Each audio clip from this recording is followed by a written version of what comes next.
decía al principio del programa, cuando hacemos la presentación, y hablábamos de, hace 2 segundos, antes del tiempo, que en lo político, lo social y en la cultura el fin de semana ha sido intenso. Bueno, pues no lo va a ser menos la semana que la arrancamos con el secretario general de Podemos. ¿Qué tal, Fernando Iglesias? ¿Qué tal estás? Muy bien. En Araba, en Gasteiz, vamos a decirlo, porque decimos Podemos y aquí... No, en Araba, en Gasteiz. En Vitoria, sí.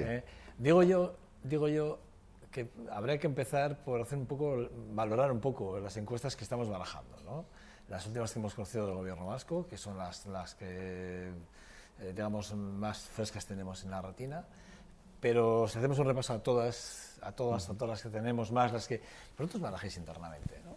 ¿En qué situación estáis? ¿Cómo las estáis valorando? ¿Cómo dentro, digamos, de los consejos o de los círculos valoráis las encuestas, los números que os aproximan muy cerca del poder en muchos casos?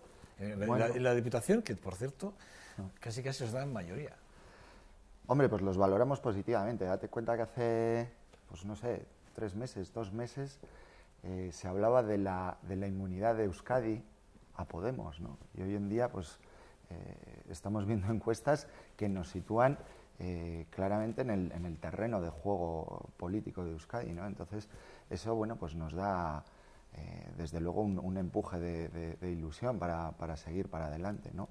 Y las perspectivas, bueno, pues son muy halagüeñas y pueden ser mejores, ¿no? Y entonces, bueno, pues desde el propio Consejo y, bueno, lo que se oye en el a pie de pista, en la Asamblea, ¿no? Vamos para adelante, vamos a por todas, ¿no? Entonces, ¿Eso lo sentís en la calle? ¿Lo veis? ¿Os lo dicen? Es decir, ¿lo percibís como tal? Tú vas, además, es curioso cómo, bueno, pues dependiendo del tipo de gente te lo dice de una manera o te lo dice de otra, ¿no? Pero te paran por la calle y unos te dicen, vamos a por todas, tío, no dejéis esto, por favor, que tenemos mucha ilusión por seguir con ello. Y bueno, hay otra gente, bueno, pues que es más sutil, ¿no? Que dice, bueno, ¿qué tal, ¿no? Pero en realidad casi todos los mensajes cuando te paran por la calle son muy positivos. ¿Y cuál es la visión de Fernando? La visión de todo esto. La tuya, la global, la del secretario general. La del secretario general es un poco lo que te comentaba antes, o sea, realmente... ¿Te crees todos los números?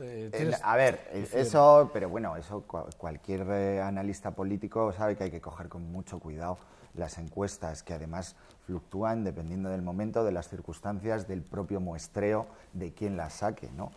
En cualquier caso, en todas las encuestas aparecemos o en una posición o en otra, pero estamos ahí. Y como te decía, hace 3 meses se hablaba de inmunidad. Hace 7 meses, y esto yo creo que ya lo he dicho en alguna ocasión, estábamos discutiendo con vecinos en los parques. Y ahora mismo estamos mirando muy de frente el panorama político de Euskadi. Entonces, eso realmente pues te hace ver que además se dan pasos, porque todo lo que se estaba diciendo o todo lo que en alguna ocasión hemos dicho públicamente que íbamos a hacer, lo estamos haciendo. Íbamos a votar si se concurría a las elecciones municipales o se habilitaba un partido instrumental. Se ha votado, han salido las conclusiones. Se iba a constituir un Consejo Ciudadano Autonómico, se ha constituido. Se está estableciendo ahora mismo una estructura bastante potente para abordar el proceso electoral de cara a las forales. Entonces, viendo todo esto, al margen de, obviamente, el día a día y el trabajo que supone llevar todo esto para adelante entre todos y ese desgaste, viendo todo esto y viendo los pasos que se dan, pues efectivamente te sientes satisfecho. O sea, ves que las cosas van rodando. No son exactamente como quieres en muchas ocasiones, pero sin embargo ves que se va avanzando. Y eso es lo bueno que yo saco de todo esto. Ciudadanos todavía no ha decidido si va a presentar candidatura en Gasteiz y en Araba, pero sí que está claro que es una fuerza que deberéis de tener muy presente, ¿no? Sí. No como todas, quiero decir, porque parece como que serían como todas, pero no, hemos visto ya como todas no. Parece que hay ya... A ver, Ciudadanos es Ciudadanos, o sea, todos sabemos lo que representa, ¿no? Al fin y al cabo, es, desde mi punto de vista, es una manera de ver lo antiguo, pero con caras nuevas, ¿no? Para mí es una copia ¿no? Que lo que pretende es de alguna manera eliminar todo el lastre que lleva pues el Partido Popular o los partidos de derechas clásicos y trasladarlo en su propio esquema y en su manera de presentarse a nuevas caras, ¿no? Que realmente también es parte del proceso de regeneración, pero yo no creo que sea una regeneración radical, sino que es simplemente un planteamiento de vamos a clonar algo que ya se ha demostrado que no existe, ¿no? O que no funciona, perdón. Bueno, sumando, Hemen Gaude. Ayer creo que fue, algunas declaraciones de algunas fuerzas políticas ya decían la marca blanca de Podemos. Es la marca que nosotros apoyamos y además, como te decía antes, hacemos lo que hemos dicho que íbamos a hacer. Es decir, estaba muy claro que a nivel municipal no se podría concurrir con la marca Podemos y hemos tratado de apoyar una iniciativa que dé cauce a la intención de voto. En ese sentido, marca blanca, pues no, vamos a intentar que Hemen Gaude, y estamos en ello además, desde fuera, insisto, nosotros somos Podemos y ellos son Hemen Gaude, ¿no? Pero sí que nos gusta marcar ciertas directrices en ese sentido y lo de marca blanca, es decir, clonar a lo que sería la estructura incipiente que hay ahora de Podemos en Hemen Gaude, no es lo más adecuado, sino que de lo que se está hablando es de una plataforma de confluencia en las que distintas fuerzas políticas, incluso ahora mismo, y eso me consta que es así, se está haciendo el intento por integrar a candidatos individuales. Es decir, que ni siquiera sean militantes o estén en las bases de Podemos, ¿no? De hecho, en algunas declaraciones yo he oído que incluso habréis la posibilidad de que plataformas como Gastoria, etcétera, etcétera, podrían confluir con vosotros en esa misma plataforma. Se está tendiendo la mano a ellas y ha habido contactos, cosa que no hace... En las primeras entrevistas pues estaba ahí como en una nebulosa y ahora mismo efectivamente se han dado conversaciones. Lo que pasa es que hay puntos bueno, pues que hay que pulir y hay que ver, porque bueno, pues entiende que son situaciones en las que hay una fuerza nueva y entidades o partidos políticos que llevan un rodaje previo, ¿no? Entonces les estamos diciendo, veniros aquí ya. Y en algunos casos olvidaros de vuestras siglas, ¿no? Y se está trabajando en eso. Me gustaría hacer dos preguntas, dos muy diferentes, pero una es, ¿tú crees que la gente en Gasteiz y en Araba saben exactamente qué es esto de Podemos, Hemen Gaude? Es decir, porque da la sensación que al final son como muchas ramificaciones. Tú dices, no, mira, es que Podemos es Podemos y Hemen Gaude es Hemen Gaude, pero resulta que tú apareces presentando, estás ahí en la presentación de Hemen Gaude, pero quiero decir, es como que yo a veces, sinceramente, incluso me llego a perder, yo empiezo a verlo, a veces, y de verdad que para mí, que estoy todo el día con la prensa, bueno, pues, pero a veces dices, bueno, a ver, ¿en qué quedamos? Sí, no, Hemen Gaude, Podemos... es lo mismo, no es lo mismo, entra Gastoria, si entra Ganemos, por cierto, que también Irabasí. Quiero decir, es que da la sensación que son muchas cosas, sí, muchas plataformas, muchas formas de política. Es un argumento que nosotros en las negociaciones hemos puesto encima de la mesa. Es decir, el ciudadano tiene que ver claro la opción o el camino, y nos preocupa efectivamente que ahora pues vayas con tu papeleta y veas de repente, pues yo qué sé, 8, 7 plataformas nuevas que antes no conocías, ¿no?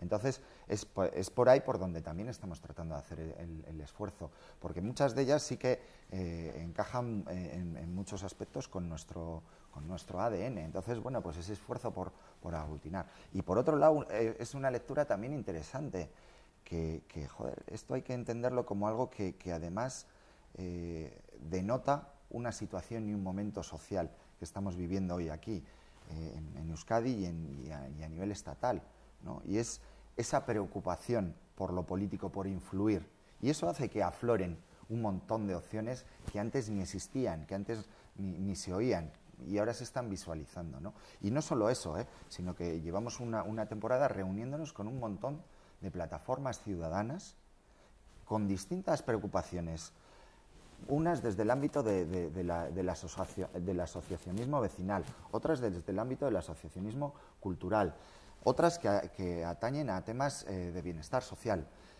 Todas estas asociaciones tienen una vocación de influir en las políticas municipales y en las políticas de la gente, en las políticas que dirimen el camino de los ciudadanos.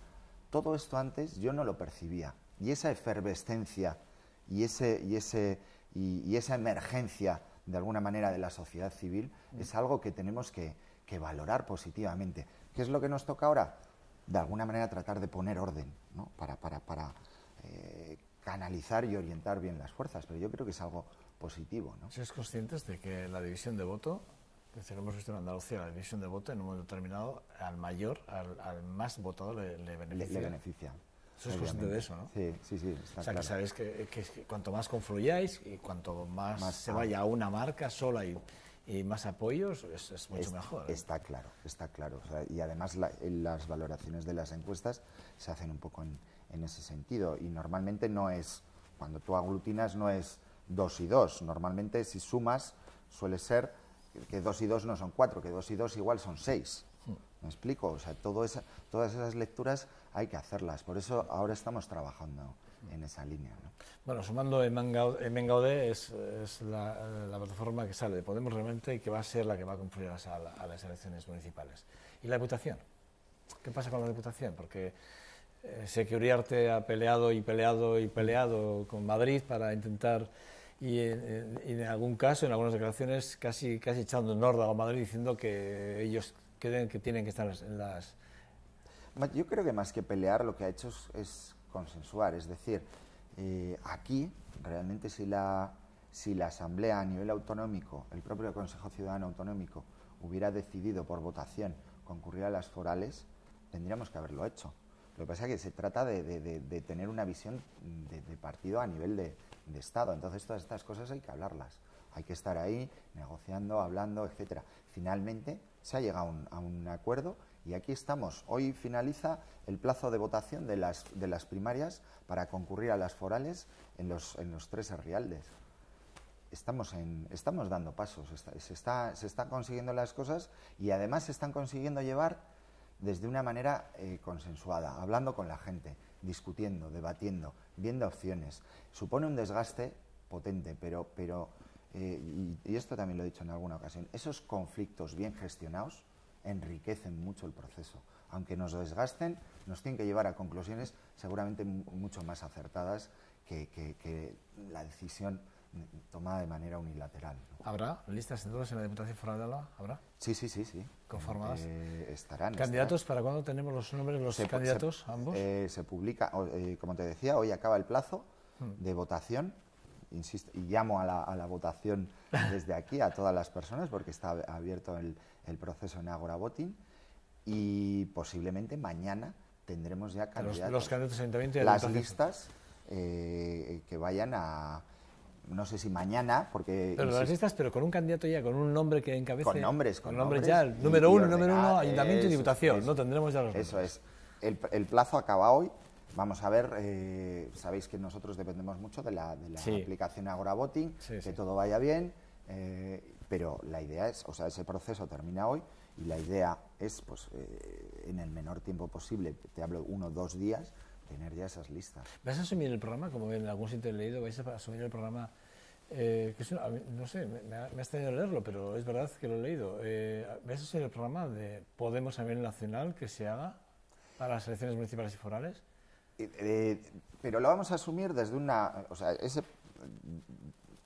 como te he dicho, somos un partido a nivel estatal. Lo vamos a asumir, pero como algo en lo que tiene que engarzar lo foral, lo territorial y luego lo municipal. Es decir, tiene que engarzar. No puede ser un paquete de propuestas que vengan desde estatal y presentarlo pelado. De hecho, llevamos mucho tiempo trabajando. El otro día, si mal no recuerdo, decía que teníamos un montón de propuestas. Bueno, no sé si era a ti ya, pero he tenido un montón de... No, conmigo no, pero... Había un montón de propuestas, mucho trabajo adelantado a nivel de información programática. Y entonces, ahora, ¿qué es lo que está pasando? Que efectivamente, lo que dices tú, todo ese programa que viene desde estatal tiene que engarzar todo el trabajo y la información programática que tenemos, tanto a nivel municipal como a nivel foral. Si te pregunto por después del 24... ¿El 24 de mayo? Claro, sí, por supuesto, el 24 de mayo, sí. A partir del día 24 de mayo, ¿cuáles son las...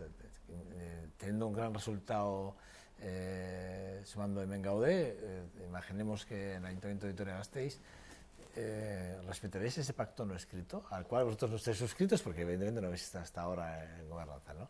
Ese pacto no escrito de la lista más votada gobierna, o seréis de aquellos que romperéis ese pacto para intentar pactar y tener un alcalde que no sea el más votado?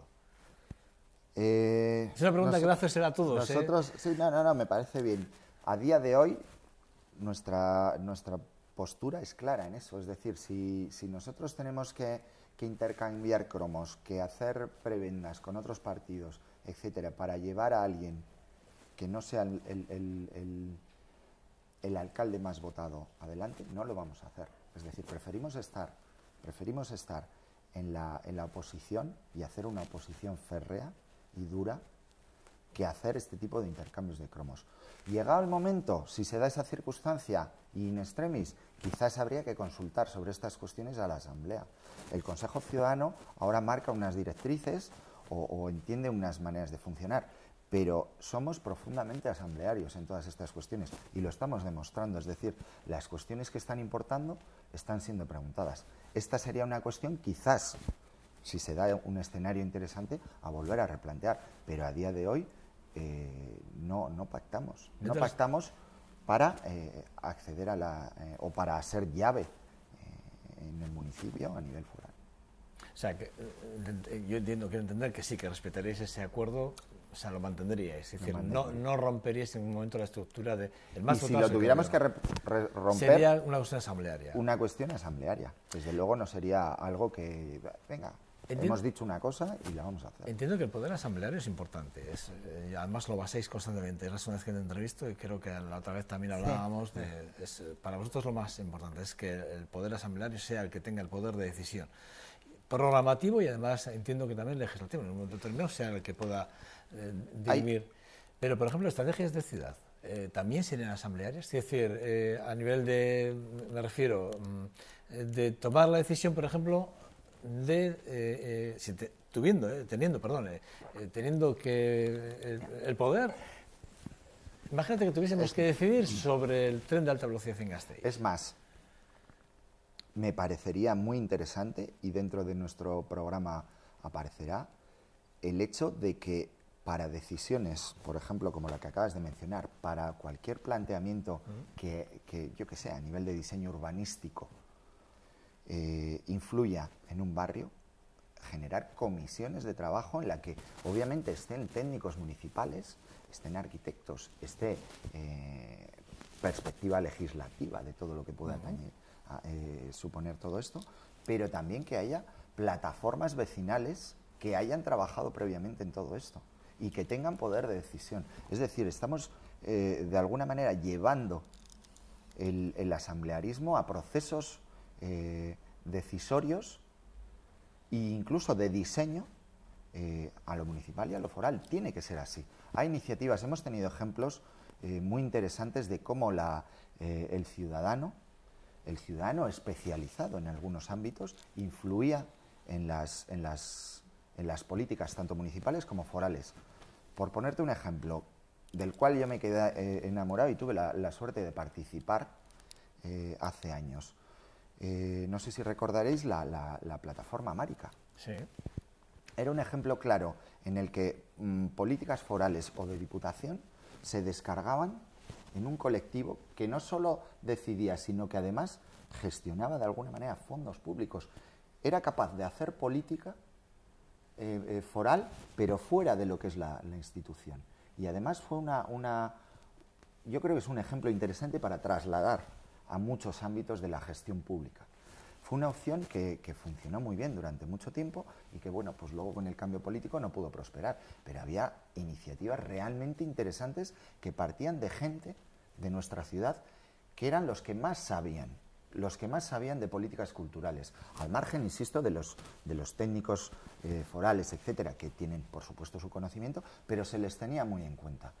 Me parece un planteamiento muy interesante a trasladar a otros ámbitos políticos que puedan influir, ¿no? Entonces, desde esa perspectiva se trata de integrar, y ya no solo en los procesos de votación o en los procesos de toma de decisiones, sino en los procesos propiamente de gestión. Y eso incluso nos llevaría también a ahondar, por ejemplo, ahora a los sistemas que tenemos de participación ciudadana, que realmente hoy en día hablas con la gente y nadie se los cree, ¿no? Es decir, el Consejo Social de la ciudad, los consejos sectoriales, hacerlos más vinculantes. ¿Vais a hacer que sean más vinculantes? Es decir, ¿vais a hacer que sean vinculantes? Vamos a intentarlo. De una vez para siempre. Es decir, Vamos ¿vais a hacer que lo que se haga ahí realmente tenga una reproducción realmente en las políticas activas debemos hacerlo, pero no ya porque lo decimos nosotros. Es que la gente se está viendo que la gente quiere influir. Y además se está trabajando para influir, no es una influencia de alguien que... A mí me parece brillante, es una opción que me parece brillante. Siempre, pero yo soy muy defensor de ese tipo de ideas. Date cuenta, no es algo, una influencia irresponsable como pueden hacer ver muchos. Estoy viendo que hay una cantidad de trabajo, de plataformas de diferentes ámbitos en los que para nada su posicionamiento en relación con las políticas del ámbito en el que trabajan son irresponsables. Es gente muy formada y que tienen unas opiniones muy bien avaladas y muy bien argumentadas y estudiadas. Por lo tanto, ¿cómo no vamos a tener en cuenta a esas personas? Hay que hacer que estén ahí. Y yo creo que eso tiene que ser clave en el desarrollo de las políticas una vez que estemos en las instituciones. Fíjate, dentro del programa que ya tenéis colgado en el Gaude, decís auditoría interna de todos los contratos del ayuntamiento, valoración de las opciones.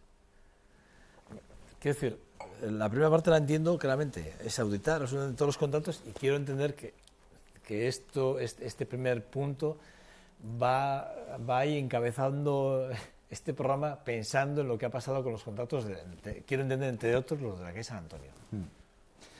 Pues, a ver, pero eso a cualquier vitoriano que le preguntes, es de cajón. Tenemos que controlar los procesos de contratación, que por otro lado están bastante bien regulados, pero hacer que esa regulación sea absolutamente transparente y se entienda el porqué de determinadas cuestiones y haya informes valorativos del proceso de contratación que el ciudadano pueda consultar y enterarse de por qué se ha adjudicado determinado contrato a determinada persona. Pero sí está ahora, ¿no?, en la página web del pues Ayuntamiento con el tema de transparencia, hacer, ¿no?, que efectivamente sea así. En este ejemplo que tú ponías, todavía hay muchas luces y sombras en torno a eso. ¿Por qué no lo sabemos? ¿Por qué no se sabe exactamente? Aparecen declaraciones. Por ejemplo, Fernando, dime algunas... Aparecen distintas declaraciones. Cualquier cosa que te diga el ciudadano porque el otro día el propietario del local salía presentando una visión diferente de lo que estaba pasando ahí. Salía presentándose como alguien incluso que estaba perdiendo dinero. El ciudadano, ya ves que son luces y sombras dependiendo de quién te lo cuente. Tiene que haber alguien, tiene que haber un documento que claramente determine qué es lo que ha pasado ahí en cifras, etcétera, pero desde las dos posiciones. Ya ves que la palabra lo soporta todo, ¿no? Y casi Antón se presentaba como alguien que estaba perdiendo dinero. No, empresario que es, ¿no? En el fondo, sí. Yo no conozco a un empresario que no llore, ¿no? Es que todos los empresarios lloran. Pierden dinero. Y a ver, joder, el empresario es el que tiene que está en una posición determinada, pero desde luego las instituciones lo que tienen que estar es para mediar y para ser absolutamente transparencias en los procesos de contratación. Fernando, ¿tú crees que el Ayuntamiento de Vitoria-Gasteiz ha malversado fondos realmente públicos? No sé si la palabra malversar, pero desde luego es obvio que en determinadas cuestiones lo que ha hecho es gastar dinero que no era necesario. Por ejemplo, en determinadas consultorías, trabajos previos que se hacen, que se pagan, que luego ves que joder, sí, hay un montón de dinero que se ha destinado para valorar la ubicación de determinado inmueble urbano y se ha pagado un auténtico dineral. Nadie da explicaciones de eso. Porque eso no es malversar quizás, pero sí que es derrochar, es perder dinero. Hombre, tú además que vienes del mundo de la cultura, lo del edificio CREA, ¿tú cómo lo valoras? Y además, ¿quién tiene responsabilidades sobre todo eso? Porque ahí hay un montón de dinero que se ha perdido y que está ahí parado y que no aporta ningún valor a la ciudad. Y sin embargo, no pasa absolutamente nada. Pero a todos los gestores de la Caja Vital, que entonces toman esa decisión, se les ha premiado. Todos están en carros por ahí distribuidos. ¿Qué hacemos? Eso pregunto yo, te lo pregunto yo a ti.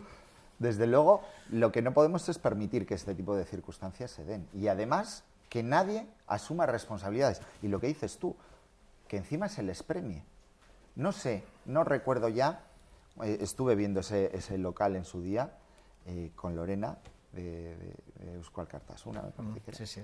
Y estuvimos un sitio maravilloso, increíble. Y está cerrado, lleva 4 años cerrado, porque no se ha sabido entender dónde podía encajar, cómo lo podíamos aprovechar, porque por prebendas quizás políticas, se han cerrado las opciones y lo que se planteaba inicialmente. Se está perdiendo una opción, por ejemplo, fantástica, pues para dar un ámbito muy interesante al mundo de la cultura. Gente que necesita espacios y que sin embargo sigue ahí cerrado. La cultura siempre es al que le castigan, siempre al que se le da palos es la cultura. En Menga o de esto lo tendréis claro que no va a ser así. Digo, porque tú además vienes, Fernando, tú vienes de la cultura. Si tu figura la podemos vincular algo a la cultura en Gasteiz. Quiero decir, y yo que también esto de la cultura lo llevo muy en la sangre. Sí. Quiero decir, sabemos que si hay que recortar, al primero que se recorta es la cultura. Luego lo demás ya veremos, pero siempre la cultura. Ahí, en ese capítulo algo haréis, entiendo. Desde luego, y hay medidas ya recogidas y antes te ponía un ejemplo también más perteneciente quizás al ámbito foral, pero que reflejaba un poco pues mi visión de todo esto, ¿no? Por supuesto, o sea, no hay, hoy en día aquí en Vitoria no hay nadie vinculado al mundo de la cultura que te traslade una visión por lo menos estable de su situación, ¿no? Casi todos los agentes culturales de la ciudad sobreviven, malviven, entonces obviamente ahí tendremos que brindar un apoyo potente. Y esto también lo he dicho aquí, a nivel presupuestario, es decir, se ve claramente dónde queda hoy en día la cultura en Vitoria, ¿no? Queda como siempre relegada. Mi trayectoria ha venido muy marcada. Muy marcada, por las políticas culturales. Precisamente tú has estado ahí. En Vitoria me he tenido que pelear mucho por sacar proyectos culturales adelante con mucho calado y con mucho que decir, y sin embargo la contestación obviamente es la cultura del espectáculo, ¿no? El apostar por los grandes eventos y dejar que los artistas emergentes, los escritores, etcétera, gente muy potente que hay en la hojarasca, muy importante que hay en la hojarasca cultural vitoriana, pues se sientan totalmente desprovistos de apoyo, etcétera, ¿no? Entonces, obviamente todo esto se tiene que notar. Fernando, el Aritz, mencionaste en este programa, es que no puedo ir punto por punto, ¿eh? Me gustaría ir punto por punto, pero como tendremos a los candidatos y ahí sí que trasladaremos el programa de cada uno, tampoco quiero profundizar mucho pero sí hay puntos que me han llamado la atención, ¿no? El Aritz, el Sánchez 21, habláis del Aritz y Sánchez 21. Claro, yo lo enlazo con el primer punto. Ahí seríais capaces también de meter auditorías, auditaríais las cuentas del Aritz y sobre todo del Sánchez 21. ¿Por qué no? ¿Por qué no? Si hay que hacerlo, se hará y además se exigirá. Pero si el ayuntamiento nos está diciendo que somos un ayuntamiento transparente, ¿por qué cuesta tanto? Y a mí me pasaba, volviendo un poco al ámbito de la cultura, ¿por qué cuesta tanto saber cómo son las cuentas, que la gente las visualice, que la gente las entienda, o por lo menos los partidos o los grupos que están en la oposición? Yo he tenido discusiones con gente sobre determinados presupuestos municipales, sobre determinadas partidas que van a algunos sitios, y es muy difícil conseguir unos datos claros sobre eso. al margen de que digamos que somos transparentes, en Sánchez 21 lo mismo. O sea, que alteríamos las cuentas de Sánchez 21. ¿No? Lo tenéis claro. Sí. Cuando te despiertas una noticia de que, por ejemplo, tu visa en septiembre igual hay líneas que no pueden circular porque no hay gasoil y... ¿Qué hacemos? Que el presupuesto a mitad de año no lo hemos comido. ¿Qué pensáis con que os despertéis una noticia? ¿Qué es lo primero que te viene a la cabeza, Fernando? Lo primero que me viene a la cabeza es cómo se diseñan los presupuestos de la ciudad. Eso dice mucho de las personas que están diseñando esos presupuestos y que son incapaces de cuadrar unas cuentas y que a mitad de programa, de año se quedan cortos en determinadas cuestiones. ¿Qué está pasando ahí? ¿Cómo hacen así a vuelo pluma? Vamos a ver... Muy chivanovera, ¿no? Esto dice mucho de las personas que están dicionando los presupuestos. ¿Tú crees que esto se ve? ¿Tú crees que el ciudadano lo ve? O sea, realmente porque yo tengo mis dudas, ¿no? ¿Tú crees que la gente sabe realmente de lo que estamos hablando? Tú y estamos hablando de que haya líneas o no, que en septiembre pueda o no salir a la calle simplemente porque no tenemos presupuesto. Igual lo leen ahora en el periódico y bueno, pero en el momento en el que vayan a coger el autobús y no tengan la línea que están esperando, seguramente lo verán, claro que lo verán. Y además se enfadarán mucho y tendremos que abordar también esa cuestión, por supuesto. Y tendremos que parchear el que los presupuestos municipales no estén hechos como deberían de estar. En Bengaude, ¿qué visión tiene o Podemos, qué visión tiene de las políticas sociales del Intendente de Vitoria-Gasteiz? Volviendo a lo que te decía antes, si es que... mira, te citaría casi a Maslow. Seguramente habréis oído hablar de la pirámide de necesidades de Maslow. Sí, claro sí. Los presupuestos municipales hoy en día son totalmente contrarios o evidencian una falta de conciencia de lo que está pasando en la ciudad. Es decir, los analizas o los miras y ves que claramente en un momento en el que las necesidades básicas, que como sabes dentro de la pirámide de Maslow están abajo, están en crisis, no están cubiertas para muchos de los ciudadanos de Vitoria, se está yendo a dar cobertura a necesidades que están referidas más en un estrato más alto. Está girada la pirámide, ¿no? Quizás esté girada. Es no decir, totalmente, pero... La base de la pirámide y la que hace que las personas empiecen a intentar cubrir otras necesidades más relacionadas con el ámbito de la identidad, con el ámbito del sentido de pertenencia, etcétera, se está tratando de dar cobertura con el ámbito de la presencia frente a otros, se están dando cobertura cuando la base de la pirámide ahora mismo está en quiebra, está bailando. Es decir, el ciudadano ahora mismo no se está preocupando de todas esas cuestiones que aparecen reflejadas de alguna manera en el programa municipal o en los presupuestos municipales. Esa es la visión que yo creo que hay que trasladar. Es decir, ¿qué es lo que ahora mismo hace falta? ¿Qué es lo que ahora mismo impera? ¿Cuál es la necesidad imperiosa? Pues la necesidad imperiosa que tiene una persona que está siendo desahuciada o que no tiene dinero para mantener caliente su casa es esa, es la necesidad básica de la pirámide de Maslow. Y lo que estamos haciendo es darle cobertura por arriba. O sea, que tú ves bien... le importa bien poco a un ciudadano que ahora le estén montando, a ese perfil de ciudadano, que ahora le estén montando un riachuelo en la avenida Gasteiz, que está costando un dineral, cuando él se está quedando sin comida caliente. Pero Fernando, entonces yo entiendo que ves de forma muy positiva que el alcalde de Vitoria-Gasteiz, desde las ayudas de emergencia, o sea, de las SAES, dé a los jubilados 50 euros para el tema de las... Pero yo creo que... lo ves bien, entiendo, porque sí que es verdad que sí, sería lo que pasa poco... que fíjate en qué momento se le da los 50 euros, etcétera. O sea, que son cuestiones muchas veces, y luego nos acusan a nosotros en determinadas ocasiones de populistas, etcétera. Son cuestiones, pequeños parches para ir acallando voces, ¿no? Pero bueno, pues mira, esos 50 euros que tenemos ahí, pero no se tiene que quedar ahí la cosa. O sea, tiene que ser unas políticas asistenciales, unas políticas de cobertura social mucho más potentes, más sólidas y que no sean pequeños parchecitos para salvar la situación, para tener ahora a la gente, a los jubilados tranquilos para seguir manteniendo ese voto. Tiene que ser haber una voluntad real de todo esto, y yo creo que ahora mismo no la hay. O sea, Fernando, ¿sabes lo que me preocupa? Me preocupa, y yo te estoy haciendo las mismas preguntas que estoy haciendo todos, porque me gustaría que el televidente, el que nos ve todos los días el programa de 2 minutos de Gasteiz, se quede con las ideas de lo que todos decís aquí, con las mismas preguntas.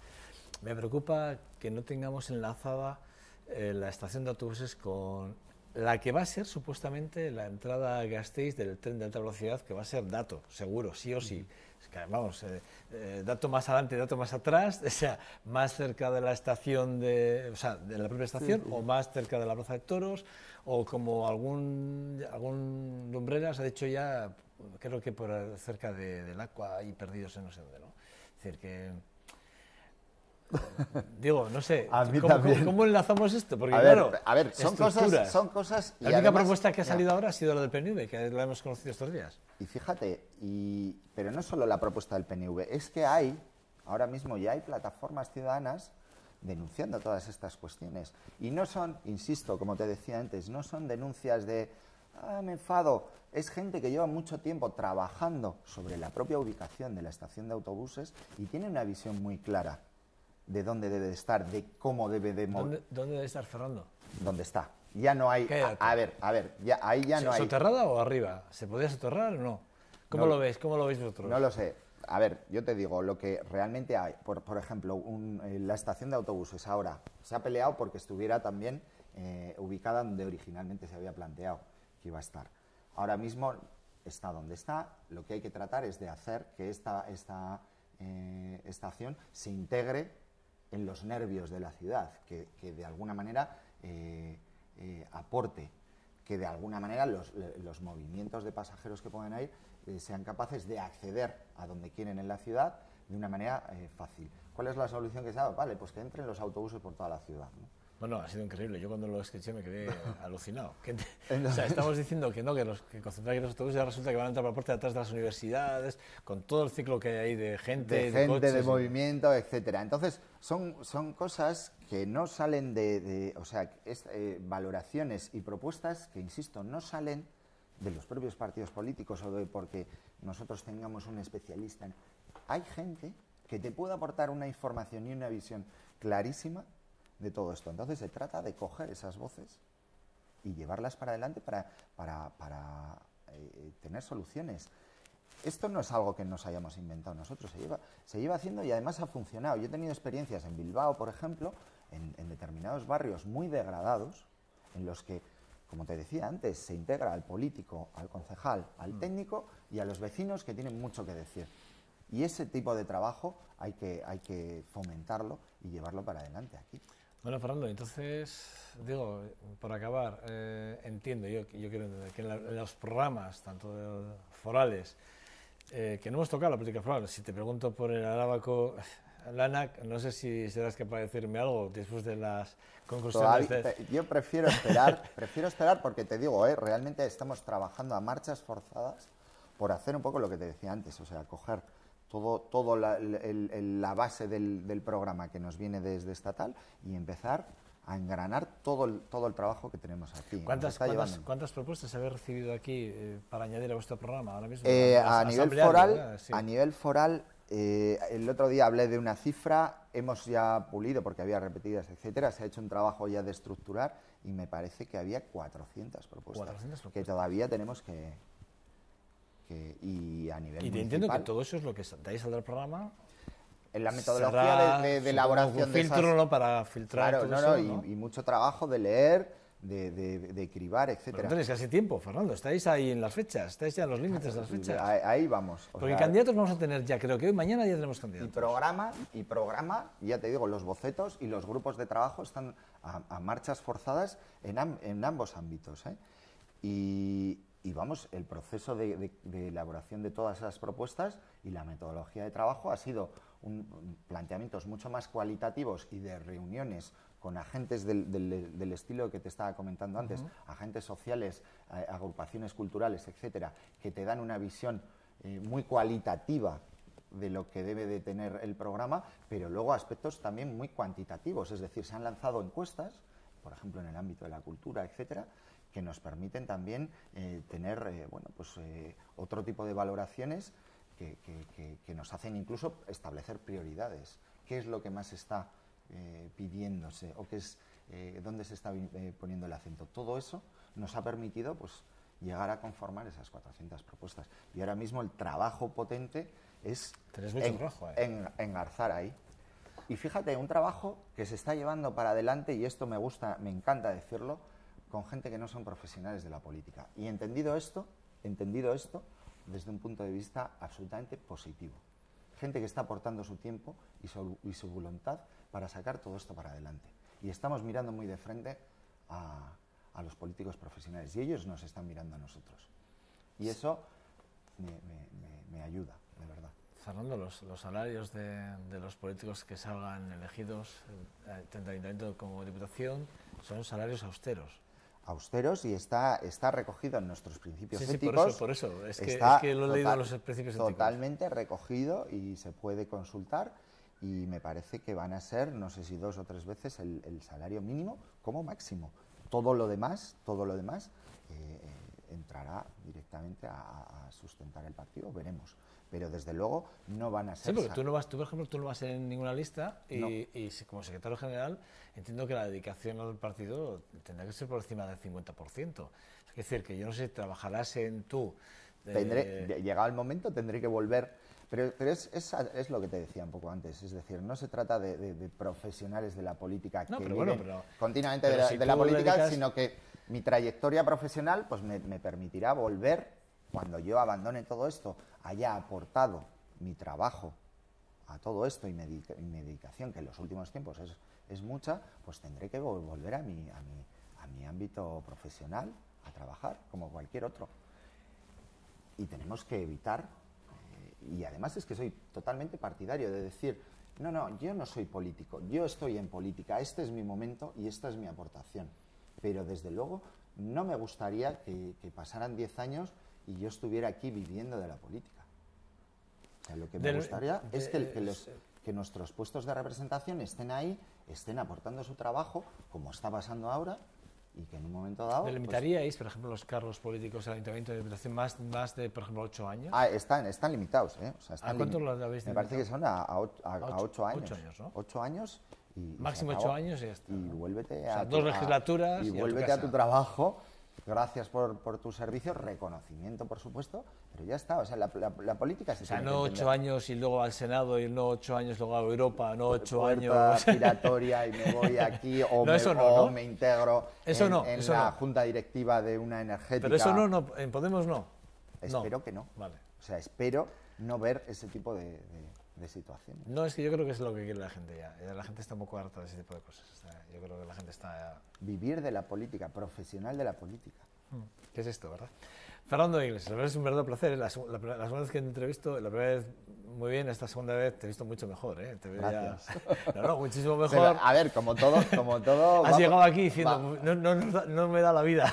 Vamos aprendiendo y efectivamente no me da la vida, pero estoy con ilusión y con ganas yo puedo decir, yo que le tengo de cerca, puedo reconocer que se le ve ilusionado y lo transmites, ¿eh? Y bueno, pues nada, desearos lo mejor para las próximas campañas. Decirte, y ya lo digo aquí, sé que está el gabinete de comunicación por aquí, para que tome nota que los 2 candidatos que salgan ya estos días, los quiero la semana del día 13, porque también vamos a tener fiesta, me dicen que no, me dicen que no, pero yo creo que sí. Cristina está tomando nota ahí. Tiene que ser así. Y les tendremos profesional que es, aquí los tendréis. Sí, yo creo que sí, que sería bueno hablar, sobre todo, no para hablar de programa, ya no programa, sino conocerles personalmente y darles a conocer en este programa, que por eso somos la única televisión que hay en Gasteiz, y bueno, yo creo que mejor plataforma que esta para darles a conocer ninguna. Que dicho esto, Fernando, ¿verdad? El mejor de mis deseos y que nada, que como decía el otro, que Dios reparta suerte, ¿vale? Muy bien, muchas gracias. Cuando quieras. Tu casa, 2.5. Lo mismo. ¿Vale, Fernando? Venga, bueno, nada, a ustedes, nada, es un segundo, hacemos una pausa y vamos ya a la tertulia. Hasta ahora.